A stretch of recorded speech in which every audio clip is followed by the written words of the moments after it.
This is the Berman Method podcast featuring Dr. Jake Berman and physician assistant Jenni Berman. We are here to treat problems and not symptoms. Disclaimer, this podcast is for entertainment purposes only and not to treat anyone or to give medical advice. If you are interested in any information that we are giving and would like to use this for yourself, we recommend that you contact your primary care physician or reach out to us and ask us questions about yourself specifically. Enjoy!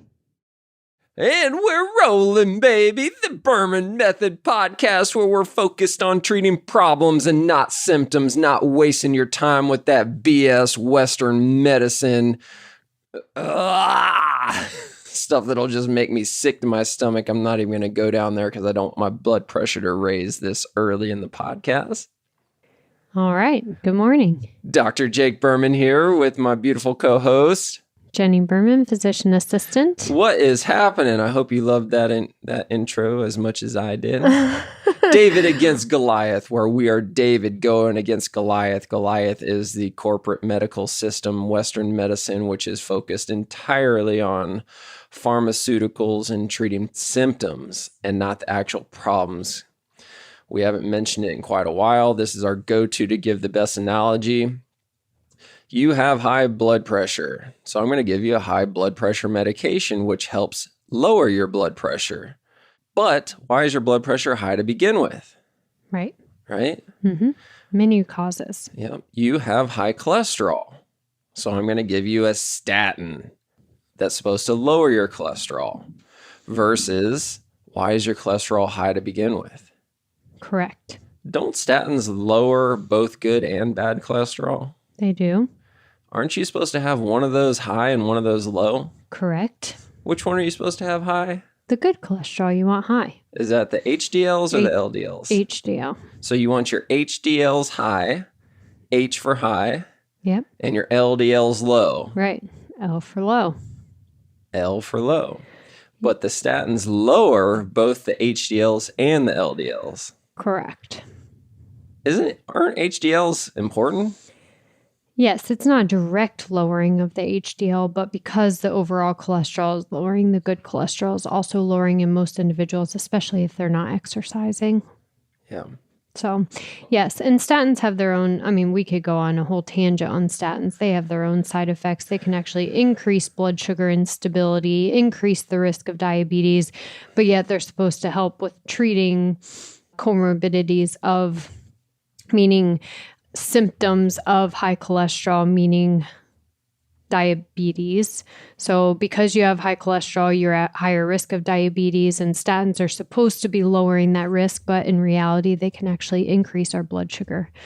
So yes, we can go on a whole tangent about this, but the point is we need to be looking at the problem and not just treating the symptom with a medication. Why is the cholesterol high in the first place? That is definitely the point. And the more important point from my point of view is if you think the big brother government and pharmaceutical companies are out to protect you, this is a perfect example. They are pushing this crap as hard as you can possibly push it. They're the number one pushers of statins, yet it's all negative. Right? 99% of the time, yes. 99% of the time. Okay. You're 0.1% of 1% of the time, it's not negative. However, for the vast majority of Americans, it is negative. Anyways, neither here nor there. That's not what we wanted to talk about. It's not, but that's what we are. We are treating problems and not symptoms. Yeah. But what we did want to talk about is last week, we got to see two really cool people speak. We were at a mastermind event last weekend with Paul Goff, which is part of the business group that we are in, with a bunch of entrepreneurs and How many? Network physical therapists. So there was 230 in the conference this time? 230 business owners in a room. Yeah. Majority of them physical therapists. Yeah, mostly physical therapists. I think I'm the only PA as a part of that group, but there are a couple chiropractors, speech therapists, personal trainers, occupational therapists, personal trainers. Yeah. But the the point of the group is that it's a bunch of business owners doing the same thing we're doing, most are out of network, some are still utilizing insurance, but trying to get out of insurance, and just running a very special practice where the patient comes first. And so it's really neat for us to every quarter be able to go to these meetings 2 to 3 days to spend with a bunch of successful business owners and talk about what is working, what is not working, a lot of type A personalities together, and just really learning from other people. So it's really, really cool to be with successful people. I mean, it really pushes you. Yeah, I think the biggest positive to this is we all go to school for years and years and years to ultimately get a degree. And the reason why we do that is for our deep down, undeniable passion to help people. Then we come out of school, we get a job and we work for a while and we figure out, okay, this is not what I signed up for. I'm thinking that I can do it better on my own. So we branch off and we open up our own thing. And we think that by opening up our own practice, we'll be able to provide the quality of care and everything will just be peaches and sunshine and everything's going to be great. Little did we know as healthcare providers that we don't know crap about running a business. True. We thought that if we could just provide the best quality care, that the business will take care of itself. And it doesn't. It's true. And you were bred as an entrepreneur. I was not. Jake had to really push me and encourage me and tell me I can, to get me to go out on my own and to actually start my own business doing what I love. I went from being in private practice functional medicine to going into corporate medicine at the hospital and working in internal medicine. And even though I was saving lives every single day in the internal medicine office, I didn't feel fulfilled because I wasn't doing my passion. And that's where he pushed me to really go on my own. But the point of all that was I'm not a natural entrepreneur. I'm not natural, or I wasn't natural at running a business or making business decisions or being confident in making my own decisions, where before I always had somebody be able to make business decisions for me. So, like you were a natural entrepreneur, had the drive, but still didn't know much about running business. So being able to meet with other people. Yeah, we got to be careful about that word natural. I don't know what that means. Yes, I always had the drive to do it, mainly because I wasn't very good at following rules. I wasn't very good at following somebody else. And that's a whole nother can of worms that we can open some other day. However, at the end of the day, I didn't know anything about running a business. And both of my physical therapy mentors that I worked for prior to doing this, they both laughed at me when I would suggest recommendations to them and their businesses. And my first mentor, Bob Seaton out of Destin, Florida, I just spoke with him a month or two ago. And he's like, yeah, I remember when you said, if it was my business, I'd do it this way. Or maybe it was Aaron that said that, if it was my business, I would do it this way. And then when it is my business, now I see why you can't do it that way because of the business. But anyways, so we're at our quarterly mastermind event and we had two awesome keynote speakers. Daymond John from Shark Tank. Yeah. And James Lawrence. Iron Cowboy. The toughest man on the planet is what he's known as. Yeah. So Daymond John, everybody should know who Daymond John is. If you don't, he's one of the sharks on Shark Tank. And he's the guy that founded FUBU, For Us, By Us is the brand. It's a hip hop brand that was started back in the 90s up in New York. And it went to a multi-million-dollar brand within 10 years. And that just exploded his entrepreneurial journey. He's now worth over 400 million or something like that. And he was our keynote speaker on Friday. And it was great because our coach, Paul, didn't want him to just give a keynote. He wanted it to be an interview style. So Paul's up there interviewing Daymond John on what are the qualities that he looks for in a business owner, the leadership component of it, the management component of a business before he considers investing or purchasing the business. So it was really nice to hear some of the things that he looks at, because it's a lot of the things that we've been coached to do ourselves. It doesn't matter what level you're at, if you're at $250,000 a year in revenue or multi-million dollars a year in revenue, the fundamentals are still the same. Definitely. And I think a good takeaway from his that could apply not only to business ownership, but in life in general, he said, act, learn, repeat.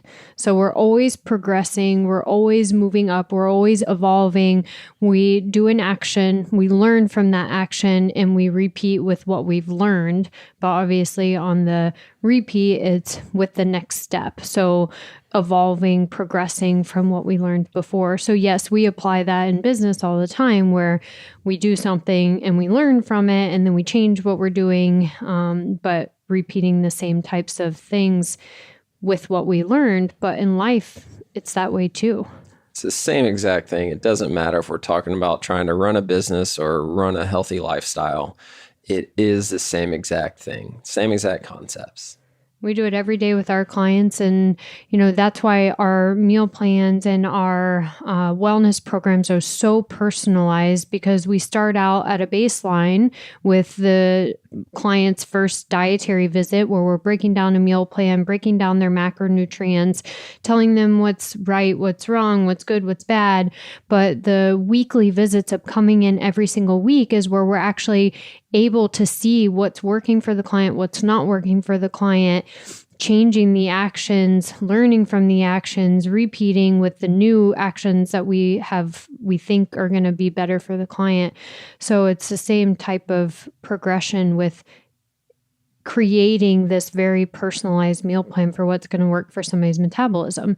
You guys do the same thing for your physical therapy, where you start with one treatment plan, and depending on what's going on with the client, when they come in the next visit that same week or the week after, you have to learn from it and modify and repeat.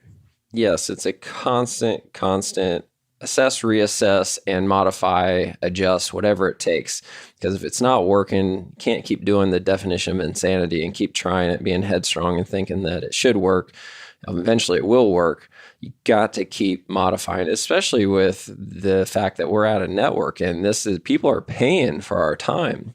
So we cannot just let 10 sessions go and say, oh, wow, that didn't work, and come back. Like, we are constantly, every single session, reassessing what's going on. Did I miss something? Was the answer last time still the answer this time? And make sure that we're still able to provide the intervention that we are most confident is the most appropriate one. Right.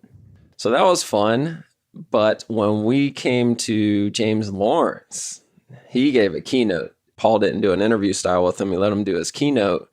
And holy cow, if you don't know who James Lawrence is, just Google him, look at him. He's got a documentary on Amazon Prime. It's called 50-50-50. This guy did 50 Ironmans in 50 states in 50 consecutive days. Never been done before. Prior to that, the world record was something like 28 Ironmans in a year. Right. And that's the first record that he broke. He did 30 in a year. In 30 different countries or something. 10 different countries. 8. I don't know. How many countries do we even have? 8. Not 30. 8 different countries. Okay. 8 different countries. Yeah. 30 different states. I know, but there was something with the 30. Anyway, he performed 30 Ironman in all different sorts of different countries. Yeah. Over a year. I think what it was, he did 30 Ironman races. Okay. Across 8 countries. Got it. Within a year. Got it. And once he finished that, he goes, well, that really wasn't that hard. So then he came up with the next one. And he said, what if I did 50 Ironmans, not races? This was the biggest thing that we wanted to find out. They weren't actual races. They were just the total distances. So he did 50 Ironmen in 50 states in 50 consecutive days. Right. And that's where at one point he said the first Ironman he did, the first state was in Hawaii.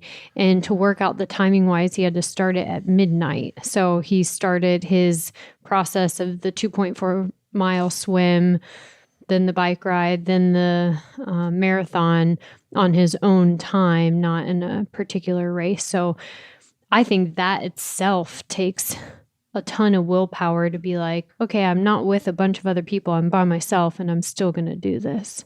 Right. I think it's important to tell, I guess we kind of jumped the gun here. And whenever everybody hears this, this wasn't even his most recent accomplishment. So let's just jump to where we are today. So he did 50 Ironmen in 50 states in 50 days. It's a whole documentary on Amazon Prime. Watch it. It's amazing. It really happened and it's all legit. It's all documented officially. And he said, well, I think I can do more. So then he decides he's going to do 100 Ironmen in 100 consecutive days. Right. And he actually did it. He did 101. Oh, he did 101. Yes, he finished all 100. And he goes, who would I be if I'm the one telling people just do one more and I didn't do one more? So the next day, all by himself, no cameras or anything, he did the 101st Ironman. So 101 days in a row. He got in a lap pool to swim his 2.4 miles on his 101st day because he was at home. So he swam tons of laps. And I'm telling all you guys the end result first because I think it's important because when you hear that, you go, why would anybody ever want to punish themselves that way? Because that's what it was. It's punishing. He said multiple times when Paul asked him at the end, he goes, why do you think that you're able to do this? What's your unique advantage over everybody else? And he goes, I have a unique advantage of being able to suffer much harder and much longer than anybody else on the planet. That's great. And he goes, but it really comes down to the why. Why was I doing this in the first place? And it was for a charity. And what was the charity? Do you remember? I don't, but it was helping others, obviously. It was for women being sex trafficked. Oh, that's right. Yep, you're right. Yep. Yeah, so he goes, it's all about helping women being sex trafficked. And he didn't really get into detail on how he chose that one. I'm assuming because he has 4 daughters and it's something that just hits home. That's just my guess. However, everything was being raised to go towards helping women being sex trafficked. Mm-hmm. And the goal was to raise $1 million for the first 50. I don't know what the goal was for the next 100, whatever it was. That's going to be the next documentary coming out. But the important thing to take away from this is if you don't know your why, you will quit. Right. And that's something that I struggle with personally every day in the gym is why am I working out here? Just to say that I worked out today? Or am I actually trying to progress this weight? And it wasn't until I started recording my maxes, so how much weight did I lift today, and then comparing it to the next week. And before I lift the weight the next week, I look at how much I lifted last week, how many sets, how many reps, how much weight total, and then I say, okay, that's what I did last week. Let's see if I can beat it this week. Because it's always right when I get to where I was last week, I'm like, man, I could easily just quit right now. I'm really tired. My muscles are burning. I'm out of breath. But I'm like, just give me 2 more. And that way I will PR this week compared to what I did last week. PR stands for personal record, right? And I actually did one today. And I was like, it was deadlifts. So I was doing deadlifts just with 135 pounds, so 45 plates on each side. And last week, or the last time I recorded it, probably 2 weeks ago, I did 25 reps. So I got to 22 and I'm like, oh my gosh, I'm so tired. I just need to quit. And I'm like, James Lawrence wouldn't quit. and I went to 26 and I almost fell over. I was thinking about it during my workout this morning too. But whenever my muscles were tired, I was like, his muscles seized on him, and he got up and crawled initially, then got back up and walked, and then ended up doing cartwheels across the finish line because his daughter told him to. But his muscles were in one huge contraction. And what it comes down to is our mind is our strongest muscle. And so even if it's not... Or weakest, yeah. Biggest, I should say, or most influenced muscle. The mind is the most influenced muscle. And so when our muscles are telling us no and our body is telling us we're tired, we still have gas in the tank. We still have room to go. We have to get the mind to connect to the body and say, you're stronger than this. You can do it. You showed up. Now you will finish. And this doesn't just have to apply to exercise. I mean, this could be... He said this specifically. He said, your heart is different than my heart. Your struggle is different than my struggle. So if it's not exercise, maybe it's mental health. Maybe it's putting the alcohol bottle down or putting the medication bottle down, or maybe it's giving up the sugar. Maybe it's confronting somebody at work or doing a task at work that's been daunting you. So your struggle, your heart is different. But the bottom line is you have to know the why, and then you have to recognize that your mind is controlling you, and you have to let go of the mind to be able to get through. He kept saying, just show up. If you show up, the rest is going to get done. You're going to be successful. You're going to succeed, but you have to take the mind out of it. Just showing up is the most important part, because if you don't show up, you don't have a chance.